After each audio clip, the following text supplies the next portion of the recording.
Hola, buenas noches. Bienvenidos a este servicio informativo de Telediario correspondiente a este 14 de julio de 2020. Antes de iniciar con el detalle de las noticias, la invitamos a revisar nuestros titulares.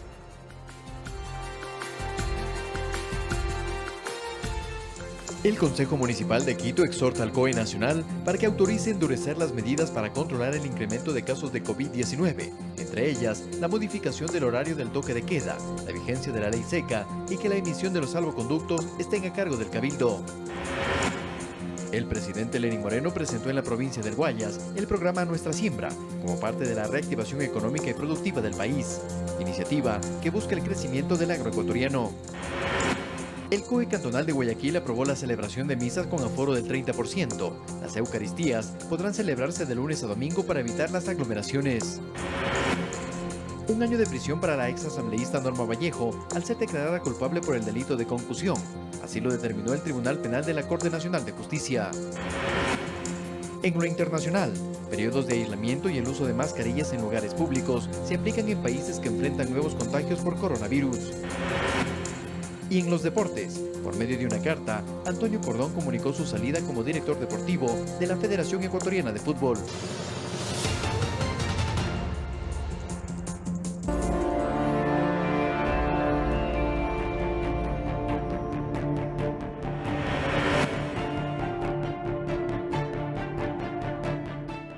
Arrancamos. El Consejo Municipal de Quito aprobó por unanimidad un exhorto para que el COE Nacional autorice el endurecimiento de las medidas para controlar la proliferación de contagios por coronavirus en el Distrito Metropolitano de Quito. Entre otras cosas, pide la modificación de horarios del toque de queda, que entre en vigencia la ley seca y que el Cabildo emita los salvoconductos. El documento contiene 6 artículos. El Consejo Metropolitano pide al COE Nacional adoptar las siguientes medidas: que el horario del toque de queda inicie a las 19 horas hasta las 5 de la mañana del día siguiente, eliminar salvoconductos y dejar sin vigencia los documentos emitidos hasta la fecha, a excepción de los establecidos para sectores estratégicos y de apoyo a la emergencia, que se disponga la vigencia de la ley seca y se ratifique la prohibición de reuniones sociales. Se restringe el uso del espacio público como parques, casas comunales, canchas, escenarios deportivos y conchas acústicas. Yo creo que este es un exhorto que va a ser muy potente porque viene del órgano, vuelvo a repetir, legislativo, que tiene la representatividad del Distrito Metropolitano.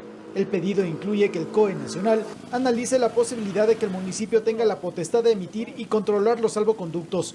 El secretario de Movilidad, Guillermo Abad, argumenta la razón. Son los beneficiarios, los solicitantes, quienes ante una autodeclaración propia logran obtener el salvoconducto. Acción que trajo como efecto más vehículos que circulan con salvoconducto que los que están autorizados para circular. El documento pide la ejecución de un trabajo conjunto y coordinado entre el COE Nacional y Cantonal y entre los alcaldes de la provincia de Pichincha para precautelar la salud de los ciudadanos. El COE Nacional deberá tomar la decisión final sobre este pedido. Javier Ceballos, Ecuador TV.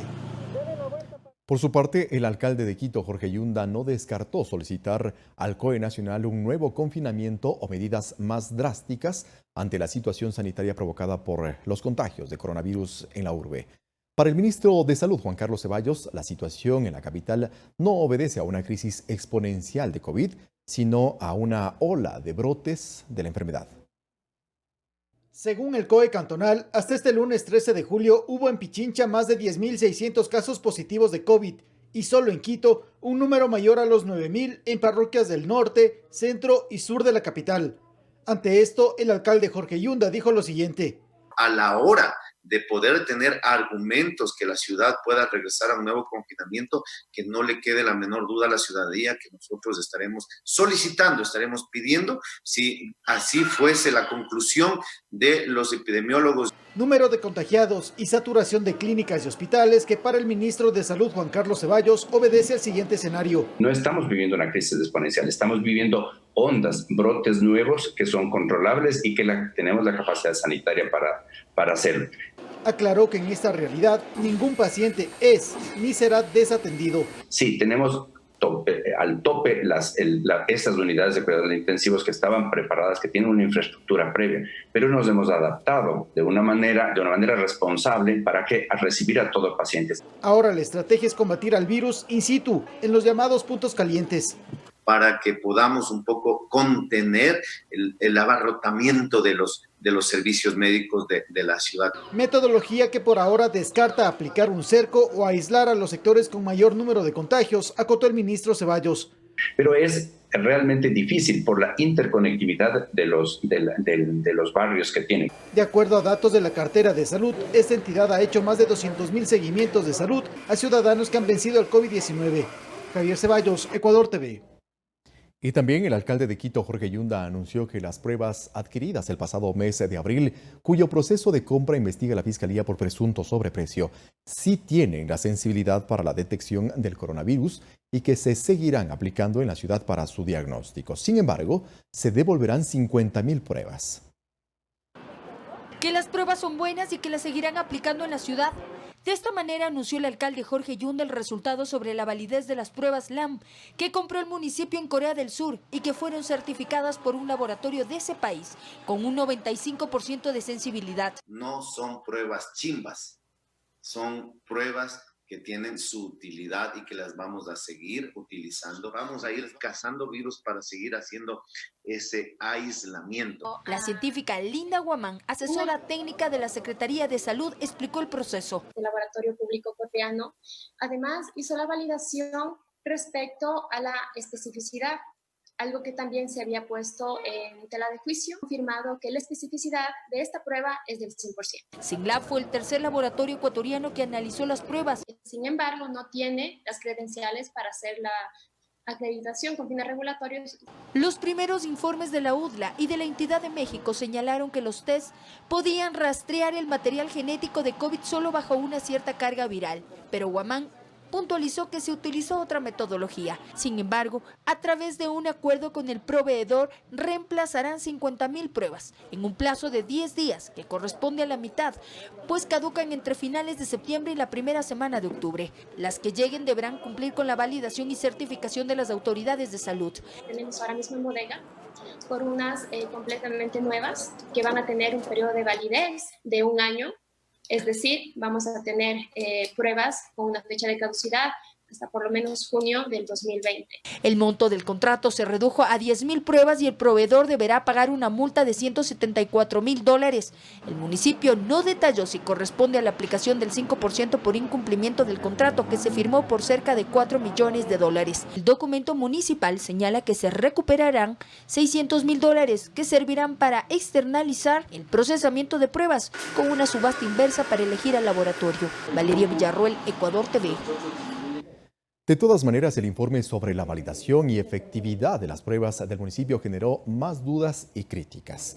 El presidente de la Federación Médica Ecuatoriana insiste en que el alcalde Jorge Yunda debe suspender la toma de pruebas, mientras que el Consejo exhortó al burgomaestre a que realice los análisis en 2 laboratorios imparciales.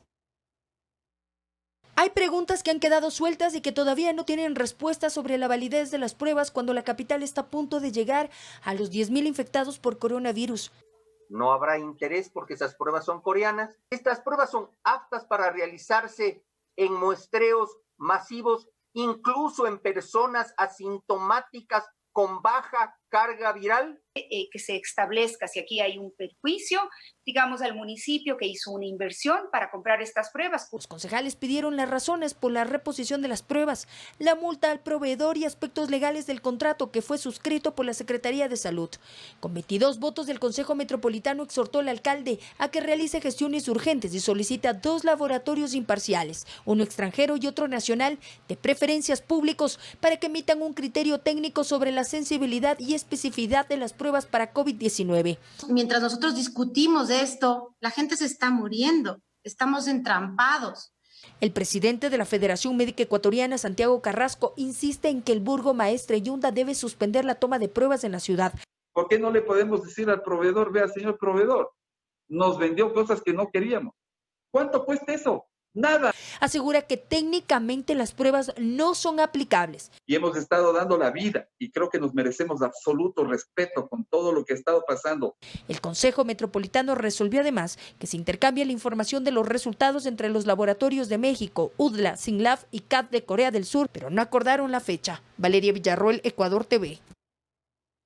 Revisemos ahora las cifras de COVID-19 que hasta el momento nuestro país registra. El Ministerio de Salud informa las cifras de coronavirus que se registran en nuestro territorio. Hasta el momento se tomaron muestras para COVID-19, entre PCR y pruebas rápidas, a 186.879 personas. Se reporta 5.900 pacientes recuperados, 9.043 casos con alta hospitalaria, 15.541 alta epidemiológica, 93.992 casos descartados, 69.570 casos confirmados y 5.130 personas fallecidas. Las provincias que registran mayor número de contagios son Guayas, con 16.610 casos, Pichincha 10.920, Manabí 5.276, Santo Domingo de los Áchilas 2.638, Los Ríos 2.627, El Oro 2.432 y Azuay 2.363. Y tras la confirmación de casos de COVID-19 en el Complejo Judicial del Sur de Quito, abogados en libre ejercicio solicitaron al Consejo de la Judicatura y a la Corte Nacional de Justicia que todas las audiencias se desarrollen vía telemática. Lo que se busca es evitar la propagación de la enfermedad respiratoria. El Complejo Judicial del Sur de Quito, ubicado en Quitumbé, suspendió la atención este último lunes tras la confirmación de funcionarios que dieron positivos en pruebas de COVID-19.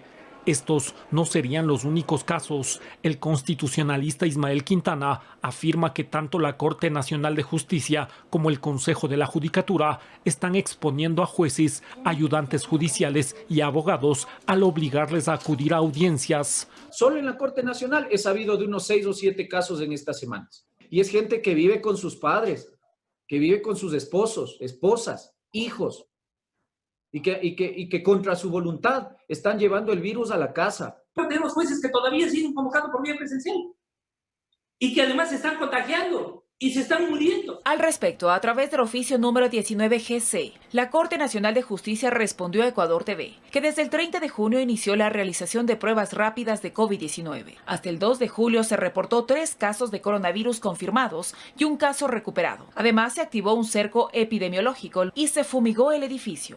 En tanto que la presidenta del Consejo de la Judicatura, María del Carmen Maldonado, en entrevista en Pública FM, señaló que se han tomado medidas como la realización de audiencias virtuales para evitar la propagación del COVID-19. Hemos implementado 2 tipos de videoaudiencias domiciliarias, es decir, se hacen desde los domicilios de las personas, y videoaudiencias en salas diferenciadas en las unidades a nivel de todo el Ecuador.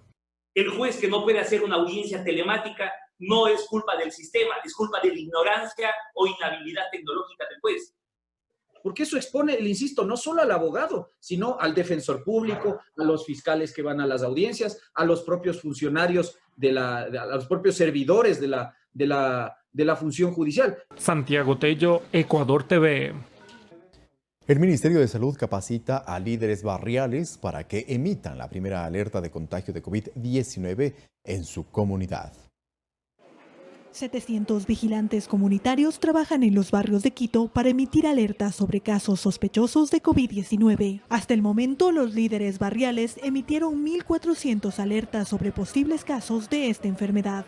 Y la coordinación se realiza de manera directa con los centros de salud tipo C, en donde incluso se realizan pruebas rápidas a la ciudadanía. Que puedan notificarnos de manera oportuna cualquier rumor, cualquier caso sospechoso, y nosotros como establecimientos de salud podamos abordarlo de inmediato para poder hacer un diagnóstico oportuno, un aislamiento oportuno y sobre todo un seguimiento para evitar complicaciones. La atención a mujeres en estado de gestación es prioritaria y se cumple con las normas de bioseguridad, donde nos permite reconocer las actividades o las personas que están incumpliendo las normas sanitarias o presumimos están en complicaciones respiratorias. En los centros de salud como Chimbacalle sí se atiende a pacientes con COVID-19, que se encuentran estables. En esta carpa de COVID nosotros al momento tenemos 4 camillas en las cuales diariamente atendemos a aproximadamente un total de 20 a 25 sintomáticos respiratorios en los turnos de emergencias de 24 horas que se brindan en este centro de salud. Se instalaron carpas en los exteriores de este lugar. Tenemos la gran satisfacción de haber dado de alta al primer paciente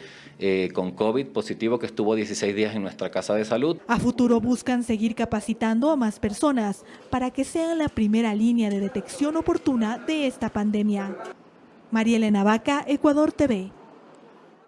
Tras la solicitud de la Conferencia Episcopal, el COE Nacional de Guayaquil, el COE Cantonal más bien de Guayaquil, aprobó la celebración de misas con un foro del 30% y con la aplicación de normas sanitarias. La Eucaristía podrá celebrarse de lunes a domingo para evitar las aglomeraciones. Se trata de una petición progresiva que ha tenido la Iglesia Católica y se ha visto cristalizada con el anuncio. Así lo indicó el arzobispo de Guayaquil, Monseñor Luis Cabrera. Nosotros somos conscientes de que las seguridades estrictas tienen que continuar. Por eso que nosotros en el lema que habíamos propuesto es volver a casa con responsabilidad. Y es que el COE Cantonal de Guayaquil aprobó la celebración de la Eucaristía. Y están autorizados a sostener sus misas en los horarios adecuados. 30% de las foras. Para el efecto se han tomado las medidas sanitarias en cada parroquia garantizando la seguridad ciudadana. La Comisión de Apertura de Templos de la Arquidiócesis de Guayaquil establece dentro del semáforo amarillo el aforo máximo del 30%. Tiempo dentro del templo será de 40 minutos. Bautismos, matrimonios y exequias con el 30% de aforo y 40 minutos de duración. Reuniones y cursos máximo 25 personas. Confesiones dentro del templo con distanciamiento y medidas de seguridad. Las misas se realizarán de lunes a domingo con el fin de evitar las aglomeraciones. Entre una Eucaristía y otra, tiene que mediar un tiempo de 40 a 60 minutos para la desinfección. Entonces, por eso que los horarios anteriores no van a regir, tienen que ser otros. Pero sabiendo que las personas pueden durante toda la semana participar en las Eucaristías. Durante la pandemia, los canales virtuales ayudaron a difundir estas reuniones que continuarán en la misma modalidad. No es suficiente, hace falta algo más. Y por eso que bienvenida esta posibilidad de celebrar la Eucaristía en el templo. En Guayaquil, Guadalupe Ayoví, Ecuador TV. Atención.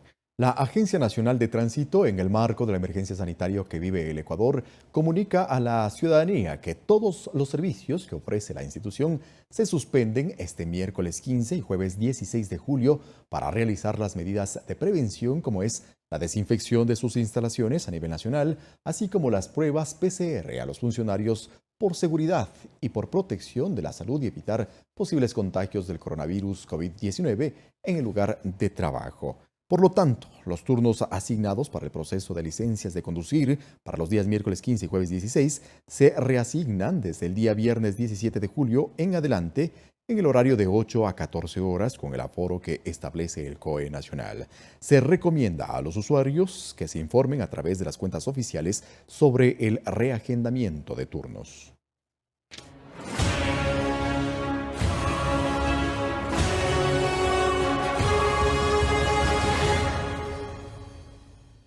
En efecto, se declaró culpable del delito de concusión a la ex legisladora Norma Vallejo por el cobro de los cobros denominados diezmos a sus ex asesores.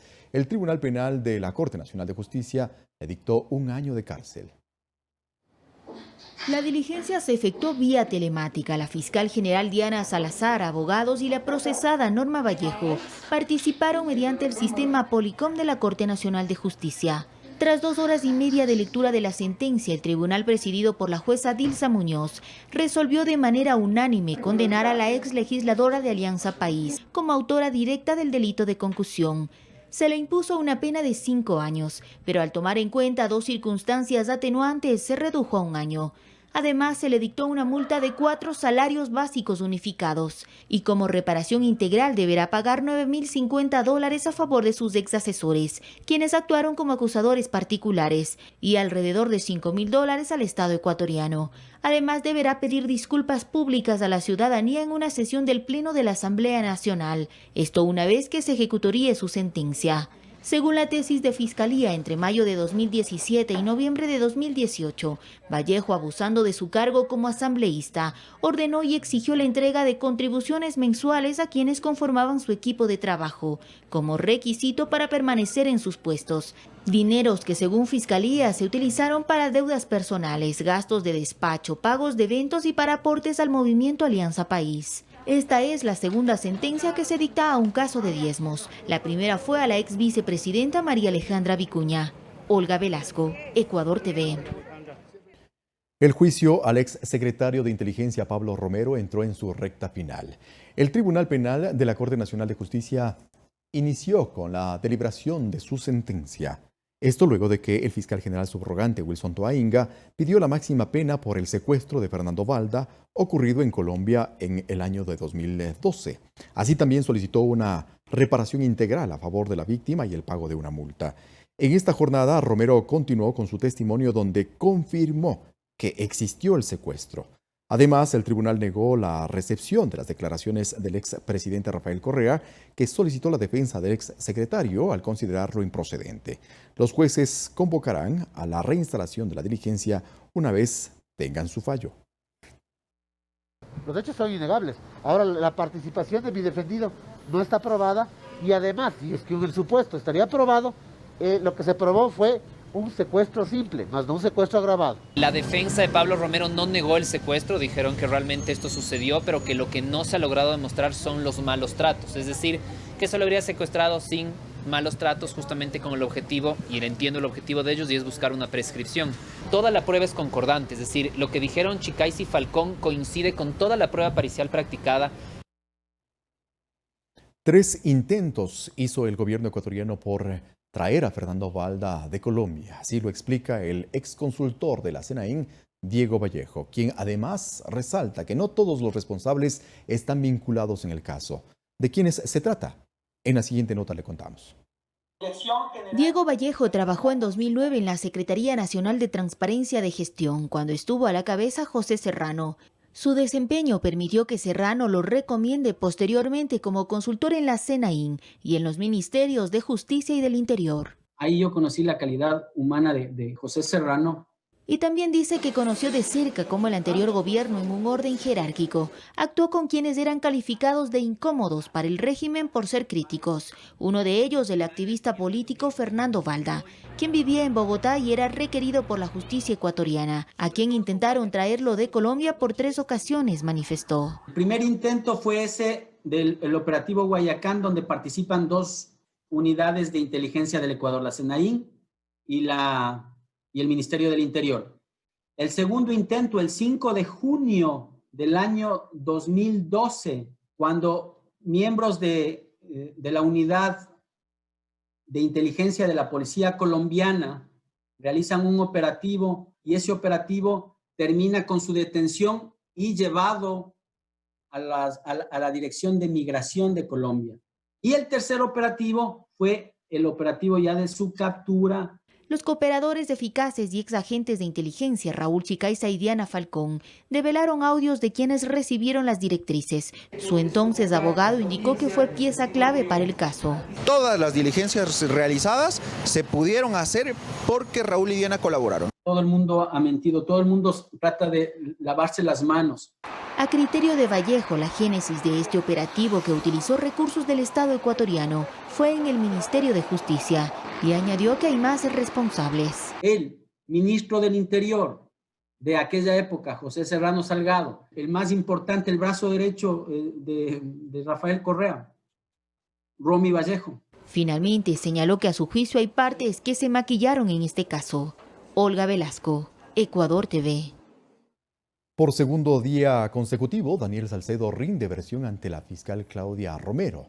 Esta vez dentro de la investigación e indagación previa por el presunto delito de asociación ilícita que lleva a cabo la Fiscalía en torno a las irregularidades en los contratos de compras de insumos médicos en los hospitales.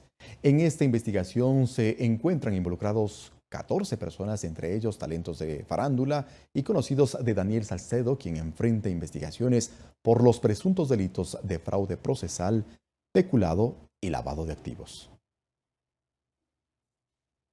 Este martes, en la audiencia celebrada en el Tribunal Contencioso Electoral para conocer la denuncia presentada en contra del Contralor General del Estado por haber aprobado un informe de auditoría que contiene la recomendación de revisar la situación legal de 4 movimientos políticos, la representante del movimiento Fuerza Compromiso Social no pudo sustentar la prueba de su denuncia, requisito procesal indispensable.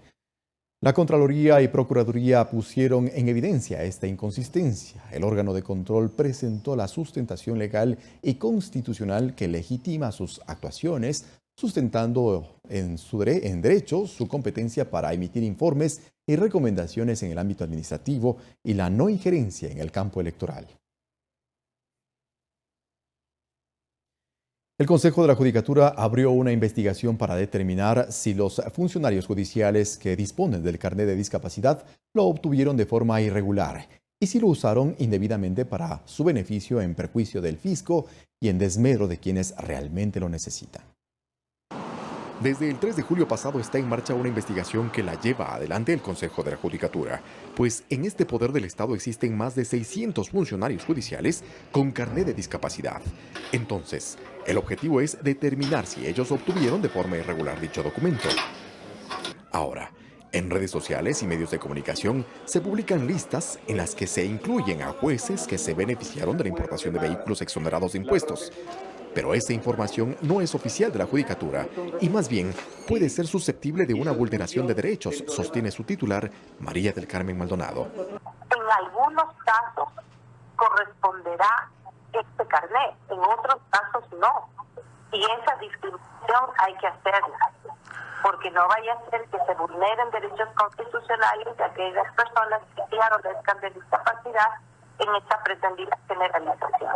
Pero sí se debe determinar las irregularidades, pues los beneficios no solo se refieren a la exoneración de tributos en la importación de vehículos, sino a las postulaciones a concursos, ascensos y nombramientos dentro de la función judicial. Todo esto supone no solamente un perjuicio a las personas con discapacidad de manera directa, sino también de manera indirecta a toda la población. Porque ¿qué es lo que implica esto? Una renuncia fiscal. Y al mismo tiempo, se debe corregir, a decir de Saidam, el error que implicó la eliminación del artículo 10, inciso 2 de la Ley de Discapacidades en octubre de 2018, referente a la optimización de trámites. Le daba la facultad a la Autoridad Sanitaria Nacional, en este caso es del Ministerio de Salud, y a la ciudadanía de solicitar que se aperture un expediente administrativo, ¿sí? Y comprobar si ha existido error, negligencia, dolo, del equipo calificador de la Dirección Nacional de Discapacidades del Ministerio de Salud Pública al momento de otorgar el carnet de discapacidad. Y aunque no hay fecha límite para la investigación, se demanda celeridad en los resultados. Eduardo Córdoba, Ecuador TV.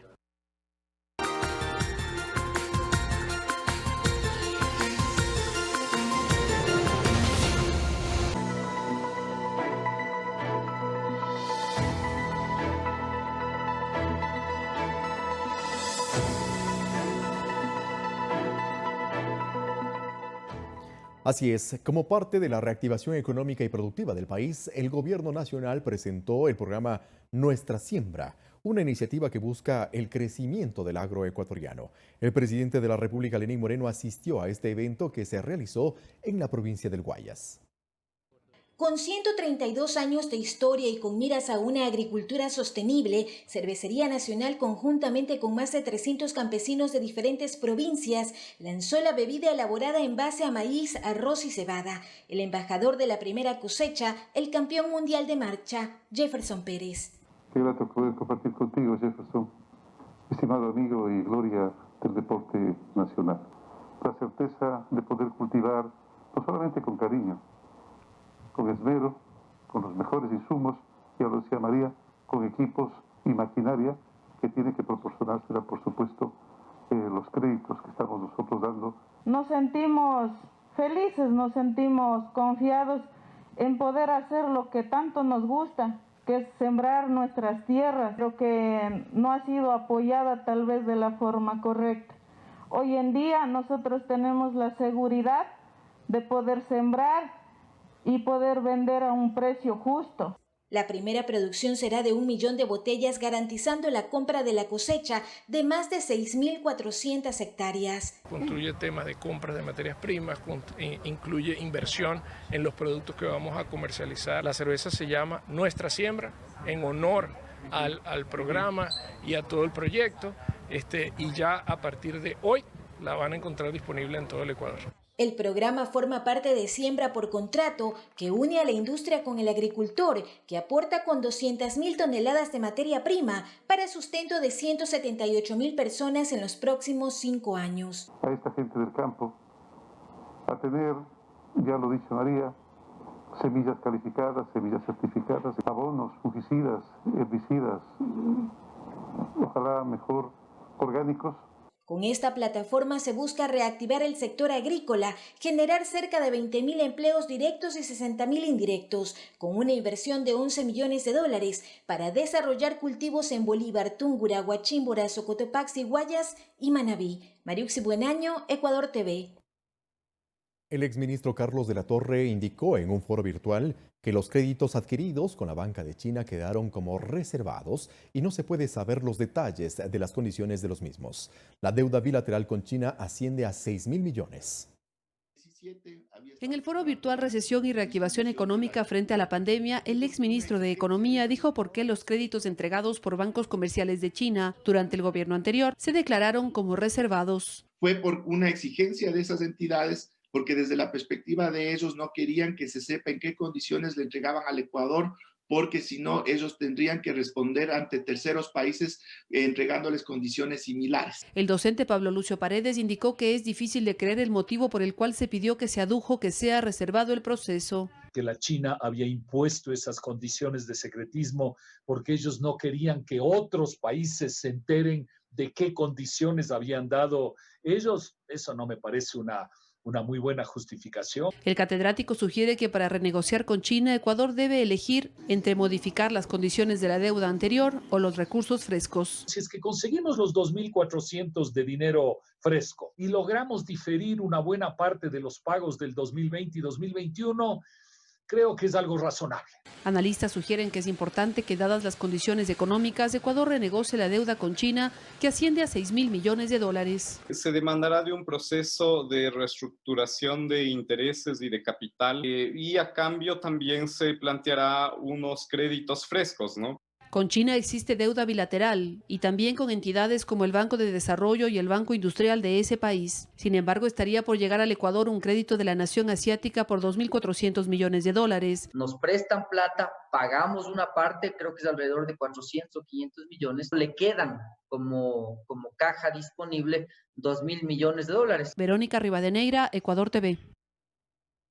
En rueda de prensa desde el Consulado de Ecuador en Nueva York, el flamante ministro de Relaciones Exteriores, Luis Gallegos, comentó el trabajo en el que se centrará su gestión. Y lo hará bajo 4 ejes de trabajo. El primero es una política exterior que responda a los desafíos del COVID-19 y para ello es necesario fortalecer una cooperación internacional en todos los niveles. Con Prosur, CELA, la Alianza del Pacífico, la OEA. Y desde ahí se establecerán las hojas de ruta para suscribir convenios de inversión bilateral y acuerdos comerciales. Acabo de terminar, como les dije, una conversación con el canciller turco y hemos hablado de un tratado de comercio que priorice nuestros intereses en esa región. Y priorizar y afianzar una asociación estratégica con China, más allá del impasse comercial por la sanción a 3 establecimientos de camarón ecuatoriano, el que considera superado. Porque China representa uno de los mayores mercados del mundo y con otros países de la órbita asiática. Por ello apoyaremos el ingresar a la Alianza del Pacífico lo antes posible. La gestión ante los organismos multilaterales también es clave, sostuvo. Apoyaré los esfuerzos del Gobierno Nacional en el trabajo de instituciones financieras internacionales con el objeto de aliviar el servicio de la deuda y conseguir tratos preferenciales. Comentó que ya se reunió con el secretario general de la ONU y que en las próximas horas tendrá un nuevo encuentro. Para tratar de un programa más amplio de cooperación de los 50 millones que la ONU y las agencias de las Naciones Unidas entregan al Ecuador, en beneficio no solo de la salud del pueblo, sino el regreso a una economía que permita sustentar los trabajos que hemos perdido. Finalmente dijo que sus esfuerzos también se dirigirán a proteger los derechos de los hermanos ecuatorianos migrantes, cuya situación es más compleja en el marco de la pandemia. Eduardo Córdoba, Ecuador TV. La reapertura del Parque Nacional y la Reserva Marina de Galápagos genera expectativa en el sector turístico de las islas, que se vio afectado por la paralización de sus actividades por la pandemia. Se deberán seguir protocolos de bioseguridad. El Ministerio del Ambiente autorizó desde este lunes 13 la apertura del Parque Nacional y la Reserva Marina de Galápagos. Se reabren 183 sitios de visita que incluyen playas, centros de crianza, minas, volcanes y senderos, en horario de 6 de la mañana a 17 horas. Sitios con mascarilla, alcohol gel o alcohol, hacer un registro en el sitio y también se ha recomendado en el protocolo no tener una visita mayor a 3 horas en cada sitio. El aforo será del 50% y se controlará a través de los operadores turísticos. Esta reapertura genera expectativa en el sector, que registra pérdidas incuantificadas, ya que sus habitantes dependen en un 80% de la actividad turística. Más de 115 días de no tener actividad económica en el sector turístico, significando a la fecha más de $300 millones de no ingresos. Nuevamente estamos en el radar de los mercados emisores, nuevamente se va a reactivar por fin el famoso teléfono de las reservas. Se requiere, según la Cámara de Turismo de Galápagos, la confirmación de frecuencias de vuelos para brindar seguridad a los mercados emisores. De momento se adelanta que la TAM volará 2 veces por semana. Porque no podemos promocionar un destino si no hay el sistema de transporte o traslado de pasajeros hacia las islas. Se pronostica, sin embargo, una lenta recuperación por la situación que vive el mundo. Pero hasta que la actividad turística recupere todo su potencial, estamos hablando nuevamente de un par de años, ¿no? Sofía Montoya, Ecuador TV. Según información de la Policía Nacional, en 2019 se registraron 94 agresiones a policías mujeres durante operativos de control en las calles de las ciudades del país. En lo que va de este año, se contabilizan 40 casos. A continuación, conozcamos la historia de la subteniente Magali Núñez, quien fue agredida durante un operativo en Esmeraldas.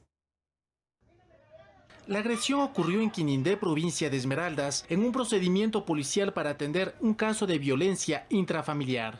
Una vez constituidos en el lugar de los hechos, nos entrevistamos con la persona, en la cual manifestó que minutos antes fue violentada físicamente y su cónyuge, el agresor, se encontraba en el domicilio. Al sector acudieron varios uniformados, entre ellos la subteniente Magali Núñez.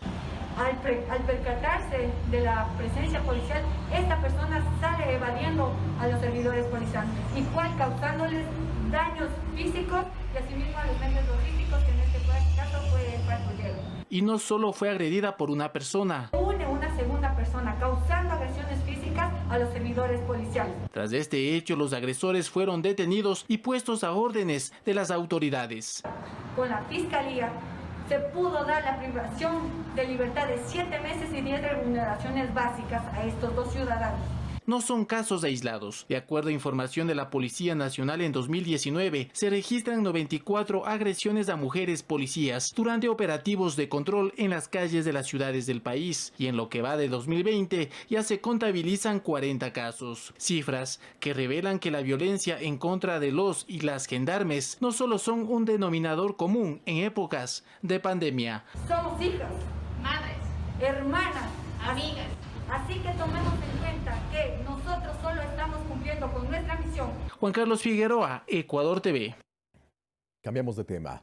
Un clima extremo con caída de nieve es lo que experimentaron los páramos de las provincias de Cotopaxi, Tungurahua y Chimborazo este 13 de julio de 2020. La intensidad es solo comparable con la registrada en el año de 1998.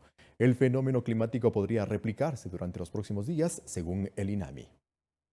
Sin duda, las imágenes muestran un ambiente invernal pocas veces visto en nuestro país. La descripción de la persona que grabó el video en la guardianía de Panza Rumi en el Parque Nacional Yanganates lo ratifica. Muy similar a los siberianos, a Alaska, pero este es un paisaje, un invierno con nieve acá en los Yanganates. En esta zona sí cae nieve, pero es durante los meses de mayo y junio.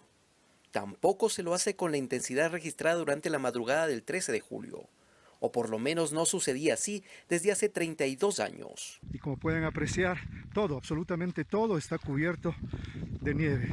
Un comportamiento anómalo. Desde el Instituto Nacional de Meteorología e Hidrología, INAMI, aseguran que es un comportamiento que se repetirá en estos días. Será en esta misma zona de la Sierra Centro, debido a la humedad proveniente de la Amazonía. Las temperaturas también se presentaron bastante bajas. Cerca de superficie las temperaturas estuvieron cercanas a los 0 grados, mientras que a mayor altitud en los diferentes niveles de la atmósfera la temperatura incluso tuvieron valores por debajo de los 0 grados. Con estas condiciones, las partículas de agua que se encontraban en suspensión se congelaron y producto de esto fueron las nevadas, que en sectores puntuales alcanzaron una gran intensidad. Las autoridades de las localidades involucradas están tomando medidas y evaluando daños. Es que lo hermoso del panorama contrasta con cultivos y caminos afectados. Alex Llanos, Ecuador TV. En otro orden, son largas las filas que se forman en los exteriores de la empresa de agua potable en Quito. Tome nota de los horarios de atención y de qué manera serán atendidos. Son varios los usuarios que desde el 13 de julio se han acercado de manera presencial a realizar sus reclamos o algún trámite, a propósito de que la empresa restableció su atención al cliente de manera presencial desde el pasado lunes. La mes pasada me cobraron de alcantarillado 27 y este mes de alcantarillado me sale $21. Y de 2 meses nos ha salido $137, lo que se pagaba mensualmente $9-10. El gerente comercial de Agua Potable Quito, Armando Cifuentes, responde a estos inconvenientes. En aquellos casos en que la lectura real es menor a las facturas estimadas que generamos anteriormente, se han emitido notas de crédito por $3.124.000. Es decir, se ha devuelto en notas de crédito para que se devenguen de los consumos futuros. Si usted desea realizar algún trámite en LabMaps, preste atención a los horarios de atención. La Matriz en la Mariana de Jesús atenderán de lunes a viernes de 8 de la mañana a 17 horas y sábados de 9 de la mañana a 12 horas. En la Agencia El Condado la atención de lunes a viernes será de 10 de la mañana a 18 horas y los sábados de 10 de la mañana a 18 horas.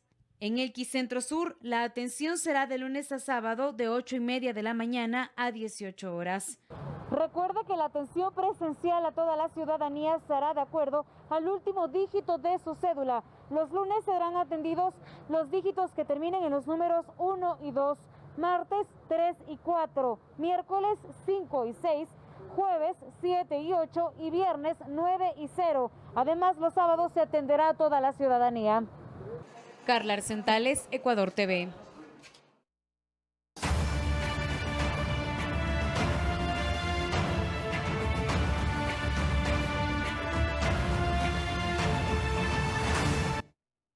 En efecto, en Ecuador el uso de varias redes sociales alcanza los 12 millones de usuarios.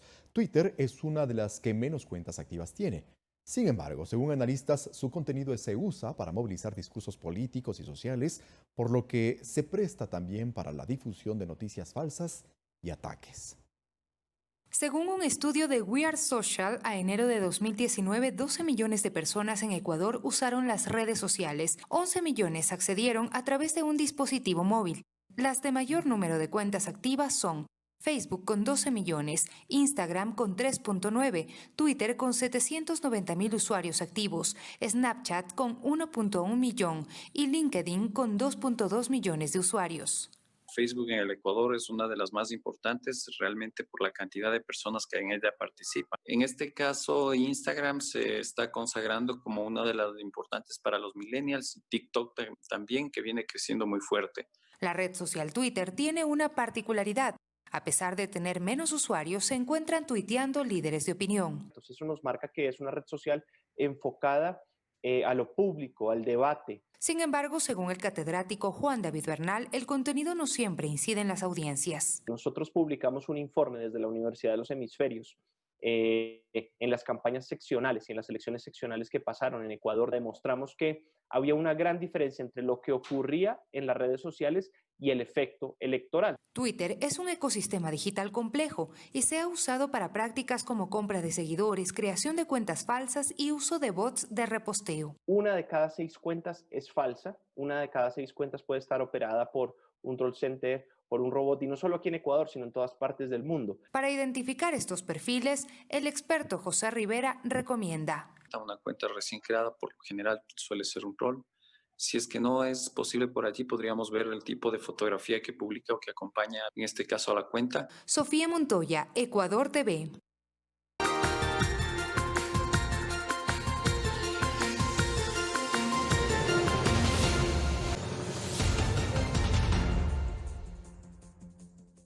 Noticias del resto del mundo. Nuevas olas de contagio por coronavirus se registran en varios países del planeta. Periodos de confinamiento y el uso de mascarilla en sitios públicos son las medidas adoptadas por las autoridades. En América Latina, los contagios por COVID-19 se mantienen en aumento. Chile, por ejemplo, registró 1.836 casos en la última jornada, con lo que suma más de 319.000 infectados y 7.069 fallecidos desde el inicio de la pandemia. Por ello, la cuarentena se mantiene principalmente en la capital, Santiago, que resultó la zona más afectada. En Bogotá, la capital colombiana, también se mantiene el aislamiento. Esta semana se reimpuso una cuarentena estricta pero escalonada en 8 localidades donde se registra el 30% de los casos. Con un ritmo de 2.000 contagios diarios, el país bordea los 50.000 infectados por coronavirus. En Europa, España enfrenta un aumento paulatino en sus cifras. 164 casos confirmados en las últimas 24 horas y 7 muertes en una semana. Luego de poner fin al estado de emergencia, las autoridades apelan a la responsabilidad de sus ciudadanos para controlar el brote. En esta fase de control se pueden hacer muchas cosas, nos podemos divertir, podemos hacer muchas actividades, pero sin perderle el respeto al virus. El uso de mascarilla y el distanciamiento social son las recomendaciones principales del gobierno español y también del francés. Desde el 1 de agosto, el uso de tapabocas en sitios públicos será obligatorio en Francia, mientras que en Inglaterra, aquellas personas que no porten mascarilla o un protector facial en tiendas o supermercados recibirán multas de 100 libras, es decir, cerca de $120, desde este 24 de julio. Coralía Pérez, Ecuador TV. La vacuna experimental contra el coronavirus, desarrollada por los Institutos Nacional de la Salud de Estados Unidos y la empresa Moderna, fortalece el sistema inmune como se esperaba. Los resultados de la primera fase de pruebas que inició en marzo mostraron que la primera vacuna contra el COVID-19 probada en Estados Unidos crea anticuerpos a niveles comparables a los de quienes sobrevivieron a la enfermedad. En cuanto a los efectos secundarios, se observaron en más de la mitad de los participantes, pero se trató de síntomas leves como fatiga, escalofríos, dolor de cabeza, mialgia y dolor en el lugar de la inyección. Y este martes se llevó a cabo en Estados Unidos la primera ejecución federal en 17 años, un procedimiento aprobado nuevamente por la Corte Suprema en 2019. La primera de las 4 ejecuciones federales definidas para julio por la justicia estadounidense se realizó este martes. La Corte Suprema dio luz verde a esta práctica que fue suspendida en 2003, pero que retomó su vigencia en 2019 luego que el presidente Donald Trump pusiera fin a la moratoria de la pena capital a nivel federal y tras una larga batalla de apelaciones. El primer preso en caminar por el corredor de la muerte fue Daniel Lewis Lee, un supremacista blanco de 47 años, condenado por el asesinato de una niña y sus padres en 1996, en medio de un robo para obtener fondos para la República de los Pueblos Arios. La ejecución de Lee estaba prevista para este lunes en Indiana, pero la jueza de distrito, Tanya Chutkan, ordenó suspender la sentencia horas antes para permitir impugnaciones a los protocolos de la inyección letal, que se aplicaría a ese y a otros 3 condenados a muerte por delitos federales. El Departamento de Justicia apeló inmediatamente la sentencia de Chutkan y la Corte Suprema le dio la razón este martes de madrugada. El apoyo a la pena de muerte se ha erosionado entre los estadounidenses según las encuestas, pero sigue siendo fuerte entre los votantes republicanos, 77% de los cuales está a favor de ese castigo para los asesinos. Coralía Pérez, Ecuador TV.